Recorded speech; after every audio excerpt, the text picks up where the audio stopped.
Hello and welcome all to Screenworks. I'm John Uriarte, curator of Screenworks with the Photographers Gallery in London. Together with Marco De Mutis, digital curator at Fotomuseum Winterthur, we have created this joint program of live stream events. Screenworks aims to explore the changing role of the photographic image through its network and digital form and investigates the possibilities of the live stream events. Each walk is led by an artist, a researcher, or a curator who share the core ideas of their practices through their screen.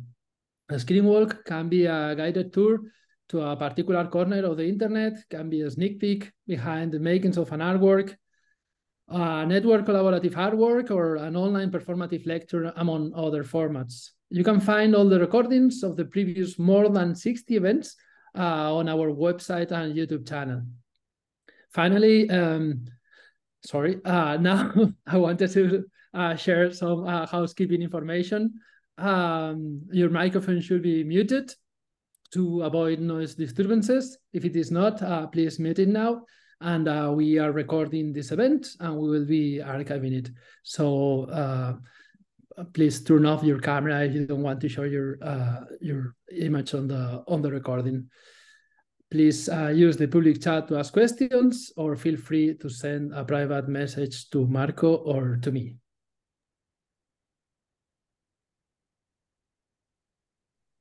And hello from me too. I am Marco De Mutis, digital curator at Fotomuseum Winterthur in Switzerland. Today, we explore the inner workings of some of the most talked about imaging systems of the past 2 years, which is generative AI system and diffusion models. In 2022, several companies developed platforms for text-to-image and image-to-image creations, following the development of machine learning, training computational models based on increasingly large collections of photographs and images. If in 2009, the dataset of ImageNet contained 14 million images, annotated by hand by hundreds of thousands of cloud workers across the world, last year's Lion 5B dataset was released openly with 5.85 billion clip-filtered image text pairs. On Unthinking Photography, Nicolas Malvet reminds us that datasets such as ImageNet are built on an array of practices of mediations of photography at an industrial scale, collecting, labeling, composing, assembling images, and distributing them. But also, he says, the dataset's content comes from various sources: amateur sites, blogs, stock agencies, news sites, forums, and so on. Background information as well as authorship notices are absent from the dataset. The link to the environment where the image was liked, shared, commented, and tagged is severed. Not only the context of the images is absent in the datasets, but generative AI companies rely on billions of photographs collected from across the internet containing people. Perhaps you, I, or people we love. And many of them who will never know that their likeness is included in this dataset and being used to generate images, videos, text, or filters for selfies. Artist and writer BECK haberstroh explores these ideas by investigating the dataset, connecting with its characters, lives, and social relations within it. Engaging with different formats of masquerade, open-ended group brainstorms, and social contract, Haberstroth's project, We Are Already Gathered, aims to transform the Lion 5B data back into lived relationships and explore what happens when we reclaim these alienated representations of ourselves. BECK haberstroh is an interdisciplinary artist, writer, and facilitator. They work in community to stage performances, photographs, and gatherings that center play and subvert power.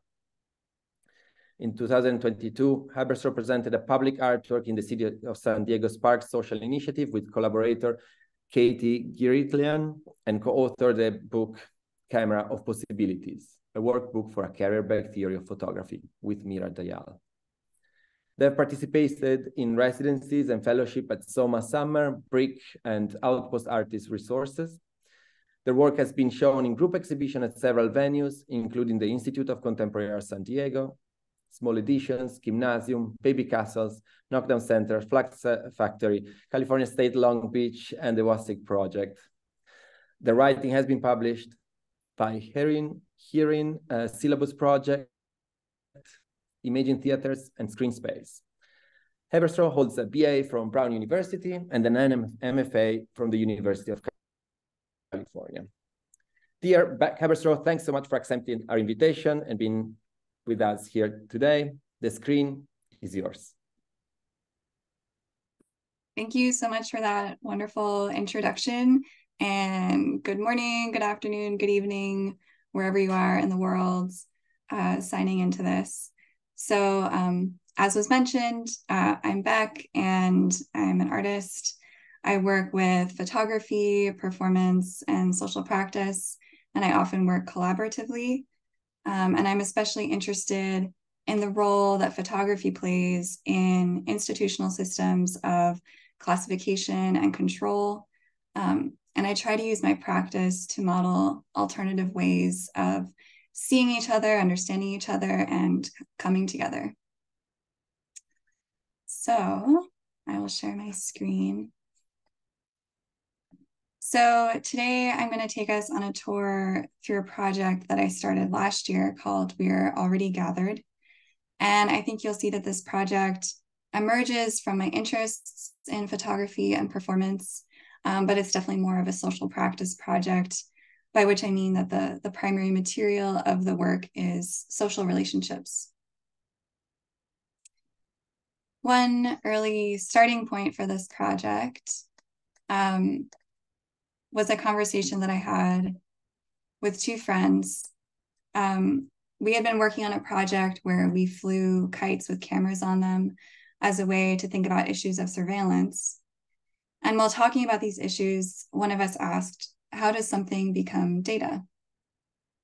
And it's a question that I continue to think about since then. What makes something data?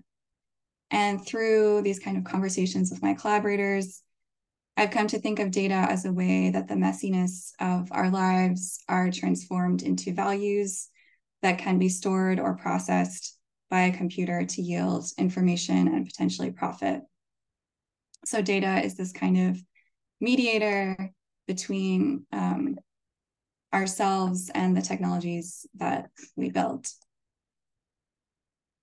So as was kind of discussed in the introduction, we're seeing an increasing amount of our lives transformed into data, whether it's our movements through the inside of a store or the amount of time that we spend on a particular web page. So many aspects of the ways that we live our lives are being made trackable and quantifiable. And of course, one of the things that has become data is our photographs. Massive amounts of photographs are collected and stored together in data sets and used for a number of things, whether it's facial recognition or image classification or training machine learning models. There's this book by Kate Crawford that I really love called Atlas of AI. And in it, she writes about the way that photographs are moving from being an image, something that we look at together and share, perhaps used to remember certain important events from our lives, moving from being an image to an infrastructure, something that is being compiled to power to a new technology. And so as a photographer, I'm really interested in how the rise of these new technologies is shifting the social and technical role of photographs in our lives. And as an artist who's often imagining and creating things that didn't exactly exist before, one particular use of photographic data sets that has fascinated me is these collections of photographs that are used to train generative AI models.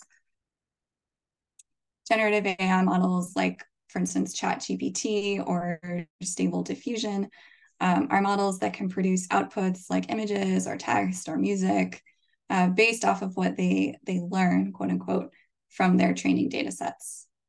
And generative AI and AI in general is a very imperfect term, of course.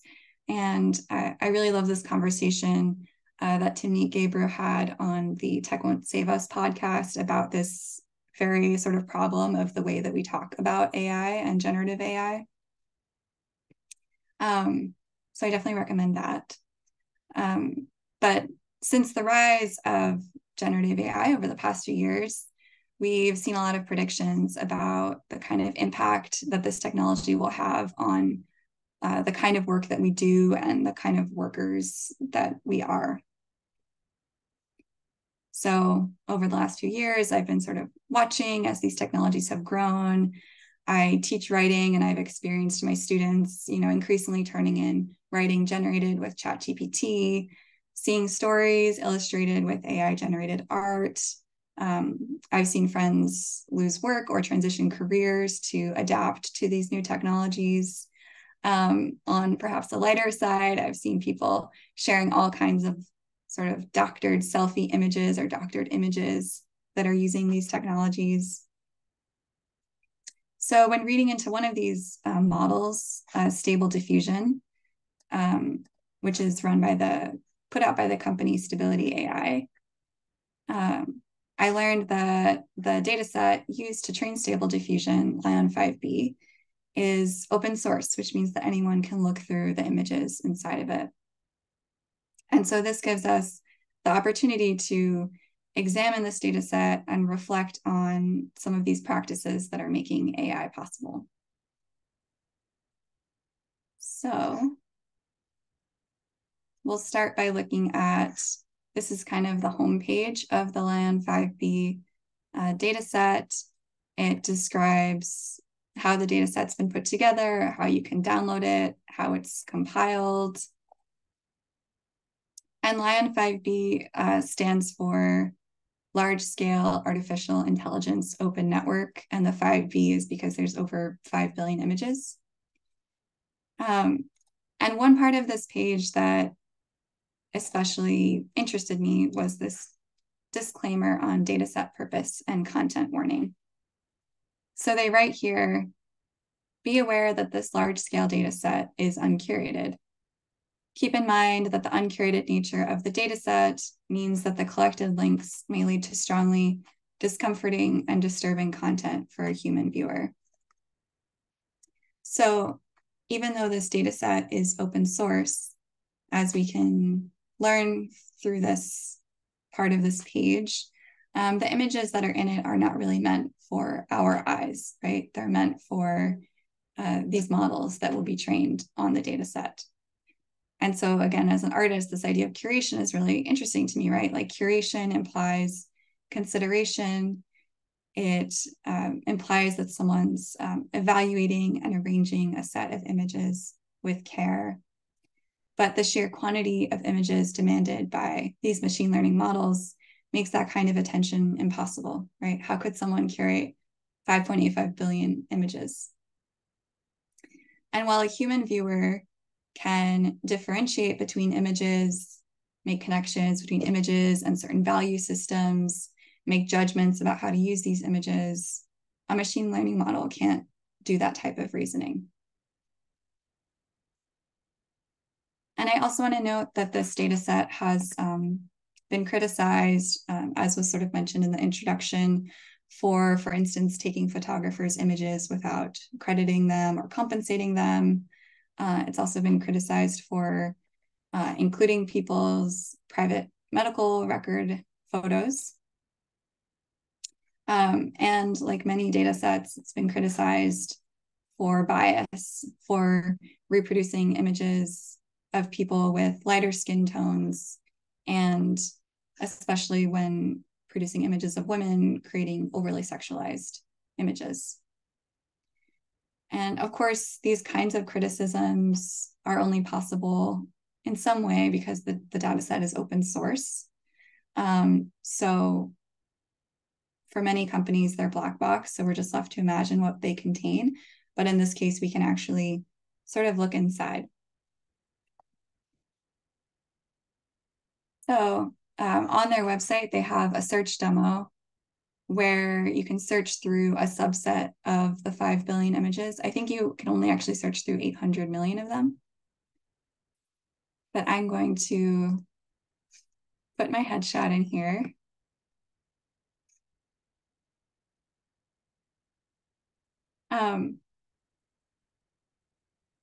And so as you'll see when they come up, these images are collected through a general crawl of the internet, and each image is attached with the text that was with that image on the particular web page that it was on. So this means that oftentimes you can find their website or their contact information attached to their image, because particularly with sort of headshot type images, people might use them on a page on their website where they have their contact information. And so here you can see the text that went with the image, and then this number is the similarity score to the image that I put in of myself. And so you can see that my headshot is not in, or this particular headshot of me is not in this data set, which is not surprising because it's a relatively new headshot. So I started looking for myself and my friends in this data set. I wanted to know like what role we were playing really in this new technology. I wanted to know if we were somehow a part of this model. Were images of us buried far beneath the surface of these new images that are being produced with this model? Are we somehow embedded in the architecture of this technology that promises to change how we live and work? And as I started looking through this data set, I started to think about it as a kind of community. Images of all of these people from all around the world are stored together in hard drives and used as the basis for training these new technologies. And so that's where the title for the project came from. We're already gathered. We are already gathered in these data sets. We're already gathered in silica, in corporate hard drives, in academic research labs, in desert data centers. We're already gathered, we just don't know it yet. So I wanted to know what it would mean to try to actually connect us. So many of the promises coming out of Silicon Valley are about connection, that a new tool or software will let us come closer together. And while these tools do often bring us together, they also create these kind of artificial separations or echo chambers and kind of direct us towards who and how we can connect to each other. And so I was curious to think about these data sets as these sort of latent social networks, and wondered what kind of potential could come from gathering together people who are already gathered. And so I started reaching out to people who I found in the data set. This is a screenshot of one of the first emails that I was sending out to folks.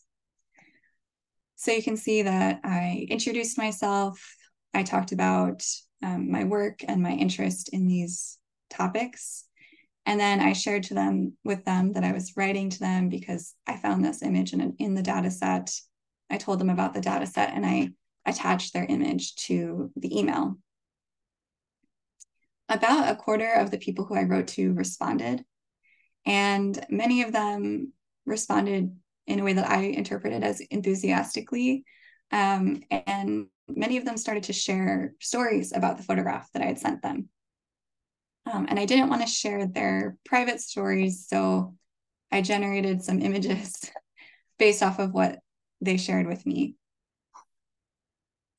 So, for instance, they told me about the context of their photo, who the photographer was that took it, why they wore what they wore when they took the image, what it meant to them. I was mainly searching for headshots in the data set. And so these were images that people usually took for work. And so a lot of people talked about what it meant to them to try to fit into this kind of image of professionalism, how this image was a part of their trajectory in their career, and how this was especially meaningful or challenging to them if their identities were less visible or represented in the field that they were joining. Some people in the EU talked about taking their image, requesting their image be removed from the data set after I emailed them, which is something that you all can do through GDPR. But for instance, in the US, we don't have that recourse. A lot of people told me stories about their doppelgangers, about their experiences with people who kind of looked similarly to them, since I was emailing them because they looked similarly to me or to one of my friends. And there were also some folks who were kind of disturbed by my email and concerned about what it meant that their image was a part of this data set.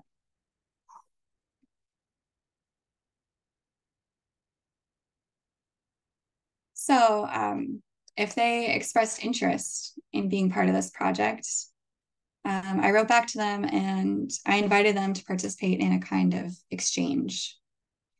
And I thought it would be interesting if people would come together and wear each other's images as masks. And I'll show some images of that in a minute. I got thinking about masks in part because of the role that AI has been playing in these kind of selfie apps, like I showed earlier, and how these filters that we're using are this sort of like algorithmic mask. So when we use this app, in a way, we're kind of wearing a tiny, tiny piece of someone else's face on our own. But I was also interested in working with masks because of their connection to traditions of performance and because of the way that a mask can connect an image to your body, right? So when you're wearing a mask with someone else's face on it, you're feeling that image, their image pressed up against your own face. And so to participate in this exchange, I wrote folks and I asked them 2 questions. So the first question was, please describe who you would like to wear the mask that has your image. You can describe identity categories, personality traits, action words, or something else of your choice. And second, I asked them to share a prompt of what you would like the group to generate for you. At the gathering, attendees will work together as a kind of artificial intelligence to generate responses for you. You can ask us to generate anything, an image, text, solution to a problem, poem, diagram, song. Just know that we'll only have a few minutes to do it. So whatever we make will be quick. At the end of the workshop, I'll send you a recording of what the group has generated for you based on your prompt. So when in this exchange, I was kind of thinking about how in the current way that these data sets operate, we often not only have no idea that our image is in a data set, but we also have no way of setting any kind of terms and conditions for how someone interacts with our image or what we get in exchange for that interaction. And so here I was trying to explicitly change that by asking people directly, what are their terms and conditions for who interacts with their image, and what they would want in return or exchange for that. So each person in the data set who I contacted could describe who would wear their image and request something in exchange for that. And I'll give some examples of those responses in a moment. So after gathering all these responses from people, I printed their images on paper masks. So when people came to these gatherings, the gatherings were hosted at a space called Parent Company, which is in Brooklyn, and it's in a former shipping container, which feels like a very apt metaphor for doing this kind of gathering. When people arrived, they were greeted with these walls of masks. And as you can see, each mask is an image from the data set, and each mask had this kind of tag on it describing who could wear that mask. And so people had time when they came to the gathering to look at all these masks and choose one that resonated with them. So I'll give some like close-up examples. So for instance, this person wrote, I would like someone who quietly practices an arcane craft, such as lace making with bobbins, but does not post the results on social media to wear my mask.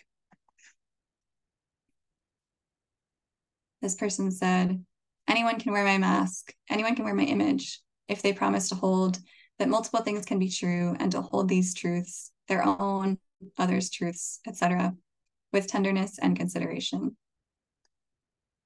This person said, someone who's unapologetically Black, someone who is grieving the state of the United States right now, someone who is really good at something but doesn't tell other people. Someone who secretly believes they'll be a star someday. I like that one. I was always curious who was going to pick that. Who secretly believes they're a star, they're going to be a star. I have a few others here, just to give you a sense of kind of the range of things. So this person said, someone who identifies as a woman, femme, or non-binary, and someone who identifies as a person of color. If you use my photo, recognize that it's not just me, and be conscientious of a community of people behind me. I think about how I got to the place of taking this photograph. It wasn't on my own. This one, I would like my mask worn by someone who has joined their union and who understands their own stolen land. I would like people who feel a strong sense of imposter syndrome in their line of work to wear my mask. Someone who receives foot massage, intense and obscene. The face shall be complemented by material grounding, not feelings, thoughts, identities, etc. Someone who can hold their breath as long as I can or longer, more than 90 seconds, so long as they don't let it get to their head. So as you can see from this range of descriptions, some folks emphasize their perhaps aspects of their identity in terms of how they present. Some people emphasize their values or their beliefs. This one is thinking about this kind of like physical challenge. So there's a wide range of ways that people chose to set the kind of terms and conditions of who can interact with their image or how someone can interact with their image. Let's see what else I put in there. My mask. I would like my mask to be worn by someone who's living away from the place they consider to be home. Yeah. So after everyone chose a mask based on these descriptions, we put them on. And then people were able to learn what it was that their person requested in exchange for the use of their mask. So these are a few examples of what people asked for in exchange for the wearing of their image. So one person said, draw or describe something of yours that has been lost but remains beloved. What is your most ardently held belief about why past utopia projects have failed? Or in other words, what do you believe has been missing in past failed utopia projects, which may yield success for some future people? Or alternatively, a recipe for a dish to make when you're feeling sad. I would like them to generate a quick sketch of any famous person they agree they all dislike. So again, these are prompts that we were working on together as a group for that person. I would like to have a song that when I hear it, I would feel happy.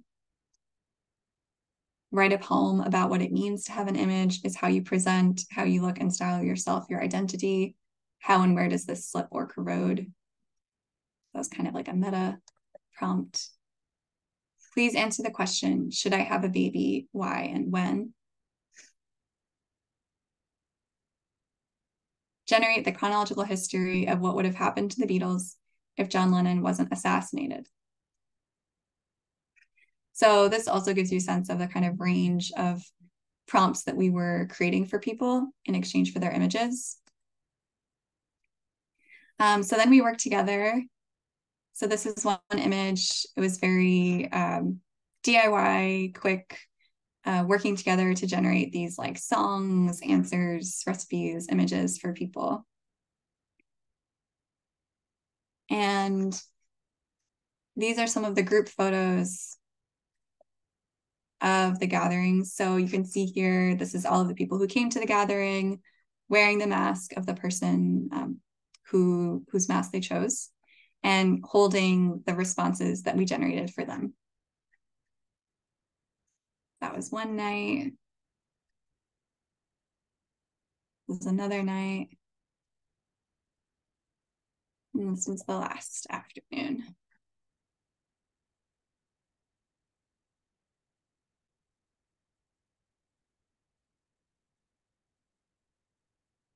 And so at the end of these gatherings, I sent these group photos back to each of the people who had donated their image. And I also sent them back the response that we generated for them. And some folks, I sent that through email, and some folks gave me their mailing address, and I mailed it to them with a copy of their mask. And so this was kind of an interesting moment in the project, because I think when I started this project, I had an idea that this would be the sort of like end, so to speak, right? I thought that I would reach out to folks, set up this exchange, complete the exchange in a way by sending them this response. And that would kind of be the end, and we would move on with our lives. But of course, and this is what I love about social practice projects, what we've been developing through this project are real relationships, right? We've been sharing different stories about our lives and our images and how we present ourselves and what that means to us. And so that kind of project doesn't really just end. It kind of continues, and it is continuing in different ways. And so I was speaking to another artist, Anne Hae Young, about this project, and she asked me what my dream outcome would be. And I think that's always kind of a hard question for an artist to answer, because I think we might have, in some ways, some sort of fantasy or pie in the sky idea about what might come out of a work that we make, but we don't always necessarily give ourselves the space or opportunity to express that or name what that dream is. And so I've been thinking about the kind of question, what would be my wildest hopes and dreams of what would grow from these gatherings? And so with this last part of Screen Walk, I'm going to sort of walk you all through that dream.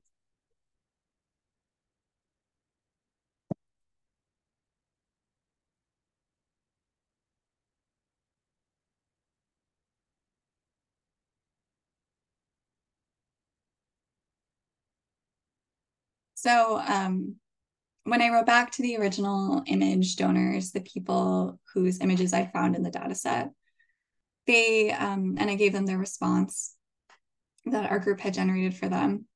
They wrote back to me and told me that they had actually been meeting with each other, and that they had been reaching out to other people in the data set, and they wanted to find ways to come together.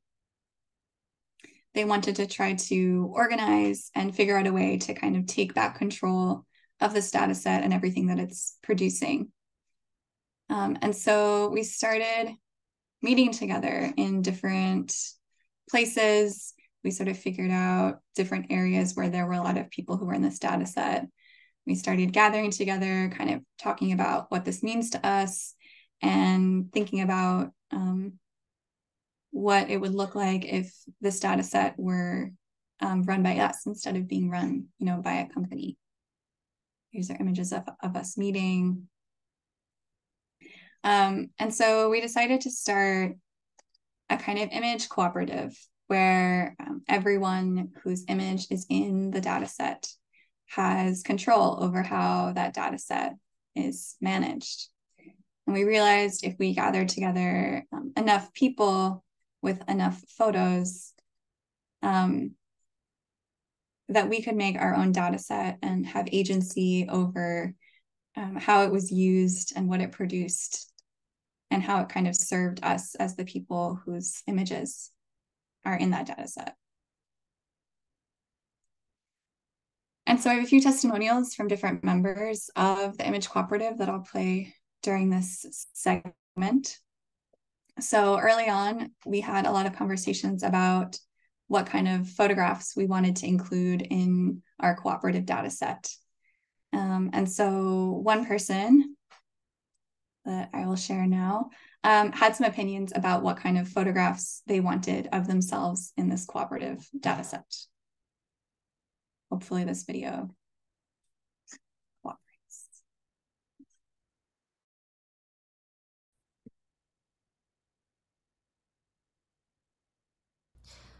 Hello. Okay, so I was really glad when I heard about this whole thing because, first of all, I feel like it's like weirdly creepy when, like, the fact that there's all these pictures of me, like, floating around the internet.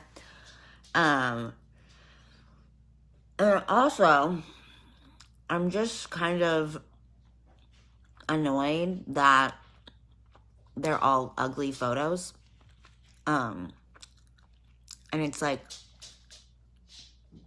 I'm sorry, but I'm fucking sick and tired of it. Who would want that, first of all? So when I talked to my image coordinator, that's what they're called, I was excited because I was like, oh, okay, like, I'm gonna tell you that you can only use hot photos of me. And, you know, like, I don't know, something like, okay, not that, it's actually not that hot. But let me see, okay, just 1 sec, let me just find something. There has to be one in here, you know what I mean? What? Like, something basically, something like this. Like, I'm sorry, okay, I'm really drunk in this photo, but there's something about it, I don't know. There's something, I'm pulling my belt down, there's something hot about that. I don't know, there's something about this photo. Anyways, so something like that would be fine. And I'm just like, okay, like, you can use, like, that photo if you want, like, to do, like, math and, like, quantifications, or what do they call it? Like, what is it called? Not a quantification, calculations, and, like, whatever they do on there. But, like, I feel like it has to be a hot photo, and it's like, honestly, we're all gonna benefit from that. So I guess, where's my cheese? I guess I just feel like it's for the best for everyone, you know? Everyone involved. Okay. So that person is expressing one sort of view about what kind of images they want of themselves in our cooperative data set. Another topic of discussion is what sort of image quality the photos should have. So this is often kind of an issue when putting together data sets, right? Is the kind of image quality of the images included in the data set. And so this next person is talking about their beliefs of the sort of image quality of what should be in our cooperative data set.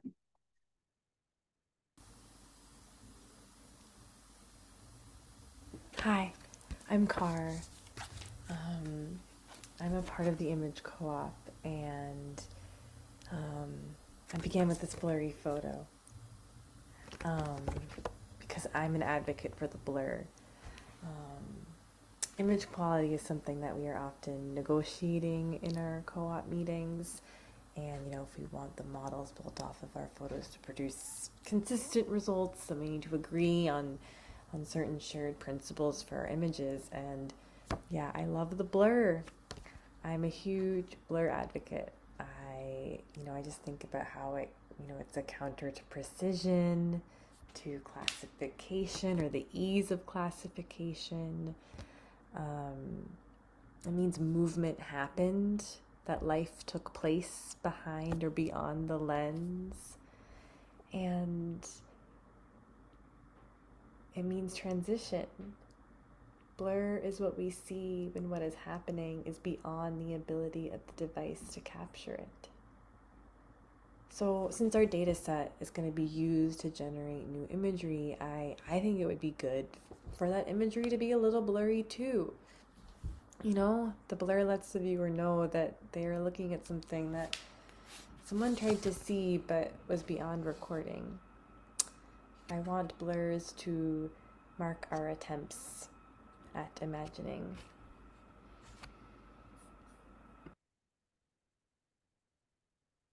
So one part of our image cooperative is, what kind of images are within it. But of course, for this kind of co-op to work, we need to have thousands of members. And so we tried to have everyone who's involved at every level of producing and storing these images a part of the co-op. And this kind of shows our organizational chart. As you can see, we have a non-hierarchical structure that is going all around the world. So everyone in the cooperative votes together about who's going to have leadership roles at the cooperative, what kinds of models we're going to train our images on, and how we're going to distribute the finances from what our models generate. And so this person is going to kind of talk about our process of group decision making.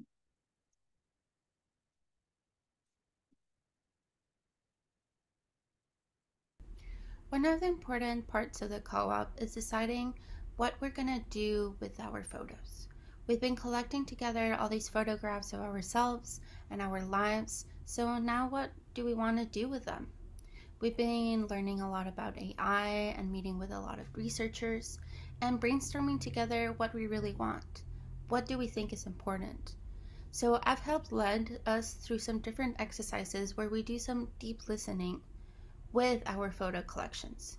And one thing we've all agreed on is that we don't want our co-op database to be used in any type of tool that, you know, classifies photos based on race or gender or anything like that.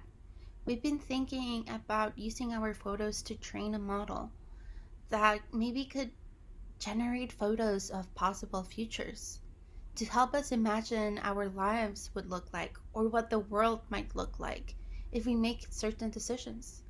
Maybe seeing different images of our future could help us make better choices now.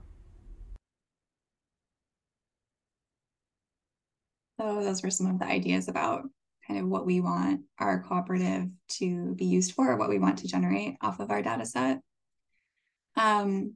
And part of the way that this all works is through community building. And so here's a testimonial from one of the social chairs in the cooperative. Well, first things first, I just want to say I really love everyone who's a part of the Image Cooperative. I think it takes a special kind of person to be a part of creating and running something sort of like this. Did you know that there are thousands of co-op members worldwide? So we like to break down into regional chapters so that we can get more local. For instance, I'm the social chair for my regional chapter. I like to organize activities for us to have fun or get food together when we have more important things to do. For instance, when we had to go over our first annual reports, I put together a barbecue to celebrate our first birthday. You can see the balloons there. I thought that was a really nice touch. Or for instance, when we went to visit our co-op members in the data centers, I organized a bowling night for us to get out and have fun. People did get a little too competitive, so for our next activity, I organized a paint and sip event, and people really had fun with that. I think the next time we could maybe have a pool party, and of course, we like to take images of these and document it all, so we'll probably add that to our database too. So in this way, people coming together who are part of the co-op can also create more images to be in the co-op. So in order to understand kind of everyone and everything involved in our image cooperative, we put together a supply chain map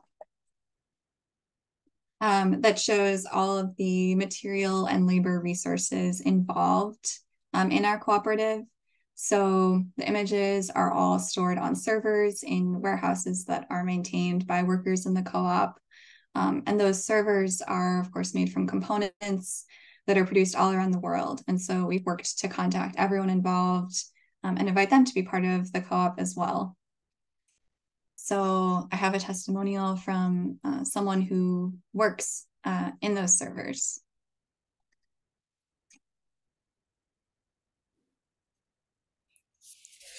I help with compliance at the co-op, which means I help set up the facilities where our photos are stored.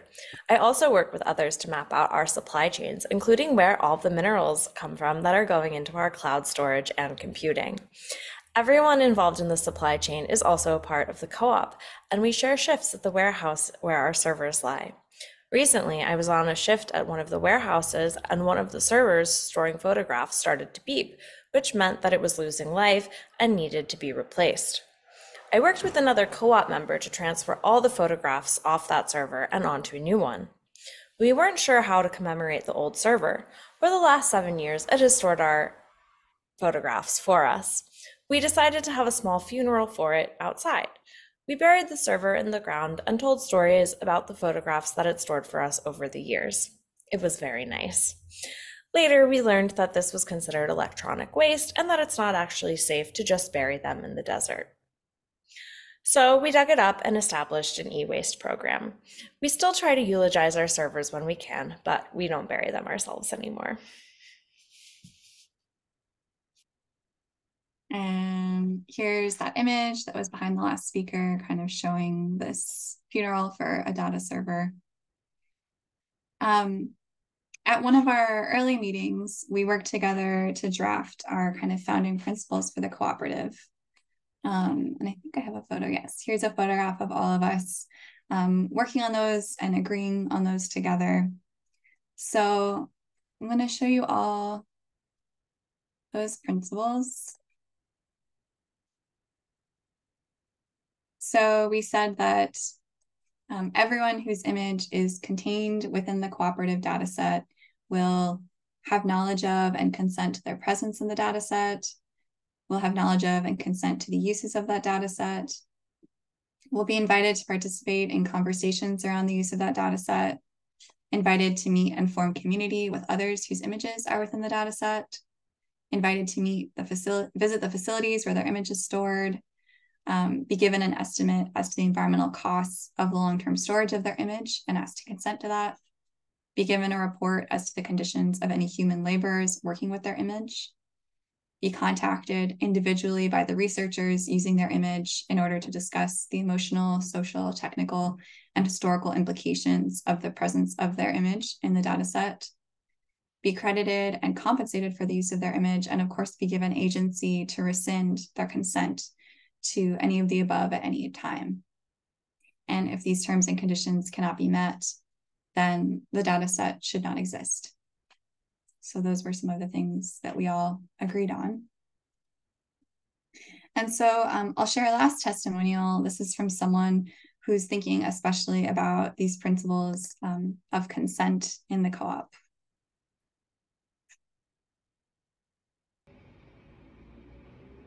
One of the core principles of the image cooperative is consent.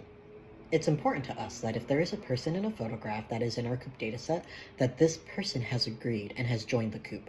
Otherwise, we just take out their image. But how do we decide if other photographic subjects have consented? Like, has the land consented or have the animals consented? And what happens when someone who has consented dies? Well, I don't have all the answers, but I am trying to visit the places that are in our photos and inform them that they are in our image coop. I am hoping to learn how to listen for their responses. And in this photo here, I'm telling the waterfall that an image of them is in our image coop. They actually didn't say anything back, but I did hear the wind. I'm thinking about how the image coop could also benefit the waterfall. So I really like that as kind of a closing question. How could the image cooperative benefit the waterfall? And so I just want to thank everybody who gave testimonials for today, curators who've supported and incubated different parts of this project. Of course, I'd like to thank all the image donors. These are the folks who shared their names, but there's many others who wanted to remain anonymous. And then all of the friends who gave me advice along the way. And so in closing, I thought kind of a fun end experiment that can move out of the space and into the rest of our lives is I'm going to drop a file in the chat for you all. Okay. I thought that perhaps we could explore what it would mean to be a part of this kind of image cooperative through a sort of chain email. And so I put together a sample of a chain email that you could send first by looking for yourself in the data set, and then writing to someone else who comes up when you're searching through the data set, and sending them their photo, telling them a story about the photo of you that you included, and then inviting them to kind of continue the chain email by writing to other people in the data set. So that's kind of, I'll just leave that with you all. See where that goes, how that travels, what sort of connections we can make between this data set. And I'd be very curious to hear from anyone who does start digging around and what you find. So please do reach out and let me know what you find in there, what connections you make, and what you think. All right, so that's all from me. Thank you so much, Beck. It's been wonderful to hear about your project. It's quite interesting to see a project that turns around all these extractivistic logics of the datasets and thinks on a dataset as a place where to meet other people and share also the experiences with all that people that has been gathered with a very random or at least not a social purpose at the beginning, and suddenly changing that purpose is quite interesting and quite poetic at times too. It was nice also to hear on the last part with the more speculative section of the skin work. I just wanted to, I forgot that we didn't credit at the beginning to Screen. We heard about your project first through Screen, which is this let's call it email curatorial project that shares project through emails. And I wanted to just to give a shout out to Screen because I think it's a quite interesting and project that we, as we did in other times. I remember with Doreen Rios, we also found her work or reached her out through Navegaciones Guiadas, a Mexican institution. It's always good to see all these related projects. While I think also also from my side and Screen Space, thanks for dropping the link in the Zoom chat. It's actually available for everybody to join. So go ahead and sign up because it works just like a newsletter, but the beauty of it is that you get basically an artwork like this and many others in your inbox. And yeah, I think Ada Potter, right, is the person, wonderful curator of that program. But Beck, I also wanted to thank you a lot from my side. I also wanted to share that for John and I, it was very important also to have your work because we, being from Photography Institution, of course, have been looking quite closely at the development of this imaging system. And your project was particularly important in addressing critically also some of this issue. And the more that I was listening to the screen walk tonight, I kept on thinking, what happened to photography in a certain sense, right? How did we get to this point in which the idea of an image cooperative is not only a good idea, but also kind of something that is needed, that images have been kind of taken by corporation and, as John said, extractivist logics. What happened? I guess that's my question. Yeah, and I think it's interesting too, because I think it brings up questions about ownership and images, right? And whether we think that an image of us or an image that we've taken is ours or belongs to us, or that we should have a role in the life of that image. And so I feel like the way that these images are now being used in data sets without our knowledge and consent kind of brings up again this idea of is an image of me mine? Should I have a role in what happens to it or what it does in the world or what it produces? Or is that image of me actually not mine at all? I don't know. So I think it also brings up these ideas about belonging and ownership as well. A few questions or comments are coming into the chat. I guess that you can read them, but I'm going to read them out just for the people on Twitch. who cannot read the chat. Richard Falconer is saying, such a great guide through your practice. Thank you. Do you think that generative processes and AI image datasets could act as an alternative way of transforming or communicating aesthetic values?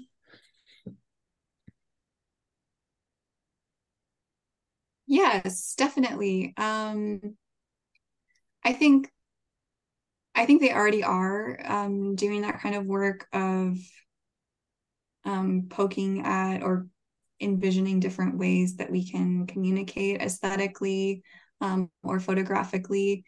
And I think in terms of thinking about this question of aesthetic value, I'm very interested in that. Like, what do we value in the aesthetics? What do different aesthetics communicate, and what kind of aesthetics values do we want to have in the images that are produced from these AI processes?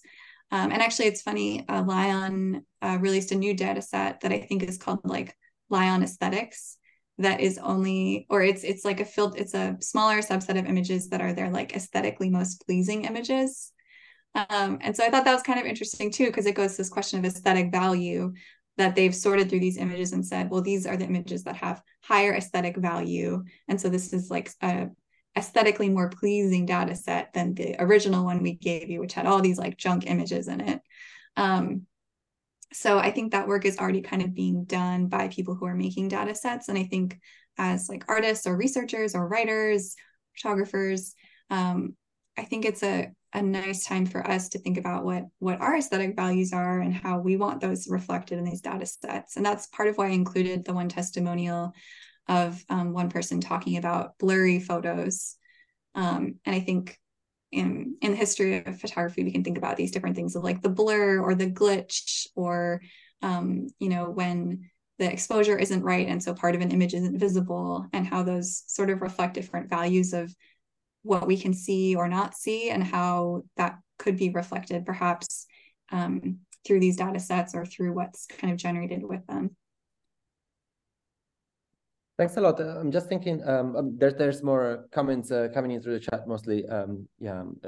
Thanking you for the thought-provoking talk about Kendall and Hillary's talk. But maybe I just wanted to follow up with a question, thinking about aesthetic value. When we talk about digital and network images, we often think back to the idea of poor images by Hito Style, this kind of very important essay, I think it was 2008. And this idea of low resolution and high speed of circulation held this almost political power of the image that could travel against the rich image, right? Going through the Lion dataset, it looks like it's also filled by poor images. And I think, the status of the poor image as a political image seems to have been completely tamed and even recaptured by the kind of logics of capital of generative AIs. Do you have any thoughts on that? Yeah, well, it's interesting. I think when I think about the poor image, I think about how the poor image kind of contains traces of its journey or its life within the image itself, like through this kind of upload, download, resizing of the image becoming a poor image. It carries traces of its journey and the places it's gone to within that image. And this is a little different from what you're asking, I think, but I think the images, the photographs, quote unquote, if we consider them photographs, or maybe we consider them more like illustrations, photographic illustrations that are produced by these generative AI models, often have a certain aesthetic quality that also gives away the fact that they're generated. And so perhaps in the same way that a poor image has traces of its journey in the image itself, I think generated photographs also have these little clues that kind of show you the journey or the life that has come before to create that image. So that's one thing that I kind of think about with aesthetic values and this kind of new sort of aesthetic that we're getting from generated images, that sort of the aesthetic is telling us where it's coming from or what mechanisms have been used to produce it, perhaps in a similar way to poor images. But I think you're also right, exactly right, that a lot of the images in line are like low quality images. And I think part of that has to do with the requirements of storing all of these images, of course, and needing them to be at a smaller size in order to be able to store all of them and use them. And if you dig deeper into some of the like white papers about the data set, they talk really specifically about the sort of way that they size the images. When you were giving your presentation, going back to the social part of the project, when you were giving your the skin work, you mentioned that when you reached the people that you found on the dataset, the ones that did reply quite enthusiastically, giving like sort of like giving context of the images, no, that you found.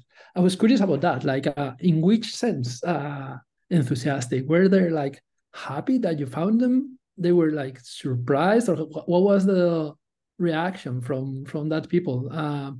Because I was, now that you're like the whole project, I think there's this idea of trying to like data sets are basically decontextualizing images and putting them out of the context.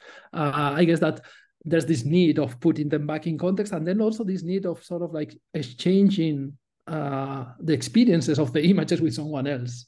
And I was curious to know if that's the case or not when you got the replies, or what was the reaction? Yeah, absolutely. I think there's exactly that. There's the loss of context, and then through reaching out to people for the project, there was the building back in of context. I think, yeah, I will say there's part of this project that made me feel sort of like optimistic about humanity in a way, because at least the folks who responded, like, you know, every time I remember that everyone who gave those descriptions of the mask and what they wanted generated were like literally complete strangers who just got this email from me and were open to talking with me about it. And I think one thing that I didn't mention during the talk that I think informed people's response is the type of people that I was contacting were all people who, in a way, or no, were literally making themselves open to contact because they listed their contact information online. And so it was a lot of people who, for whatever work they do, whether they're artists, writers, musicians, freelancers of various sorts, like need to be open to contact from strangers. And so I think that sort of pre-filtered, in a sense, the people who I was contacting, because many people don't have their contact information online because they don't want to be contacted. It's not part of their job or their work. And so a lot of people who I was in touch with were in some ways academics, scientists, people in creative fields who might already perhaps be a little interested in this, or perhaps it relates to their work in some way. And so when people wrote back, a lot of times, one thing that was interesting is some people who I wrote to already knew about these data sets, but most people actually didn't really. They were kind of like, oh, I've heard about AI, but I don't know that much. I don't know that much about it. And so there was a small part of the project, which was almost like, I don't say like educational, but in a way it was sharing, oh, well, this is this data set that's used to make these models. This is where I found your image. And so a lot of the conversations with people were also like their initial reactions to like how that felt to them. Like, what does it mean to them that they were part of this and they didn't know about it? And so that was one thing that a lot of folks, we sort of talked about both on email, and some people we had like video calls or phone calls. But yeah, and then they also shared, again, to loop back to your question, like the context of their image. So for some people, it was like, oh, I got my first office job and I needed this photo. So I met my friend at the park and they took this picture of me and I wanted to look like professional. So I wore this shirt, or, I wanted to show this part of my background. So I wore these particular like earrings or whatever it was. And so there was a lot of sort of conversations about that. And some people also talked about the like life of their image, where they had chosen for this image to always be their sort of index or their representation online. Mm-hmm. And so they'd seen it pop up again and again in different contexts. And so they were kind of tracing like, oh, put it here, and then I saw it here, and then it came up here. So in a way, we were sort of mapping the sort of circulation of their image through the internet and then eventually into this data set. Thank you so much. And I think on that note, if no one has any last minute burning question, I think it's a good moment to close the event. And thank you once again. And thank everybody who joined here in Zoom and in Twitch. We're back again in 2 weeks with Gala Hernandez. Yes, that's it. On the 29th of November with Gala Hernandez Lopez, with a filmmaker. So please join us in 2 weeks. And thank you from my side to BECK, and thank you to everyone who has joined. It's been a everybody will now go and start writing this email chains, right? This is yeah. homework we have to do for tonight. Yeah, please do your homework. Yeah, thank you again. Amazing. Thank you both so much. Have a good night.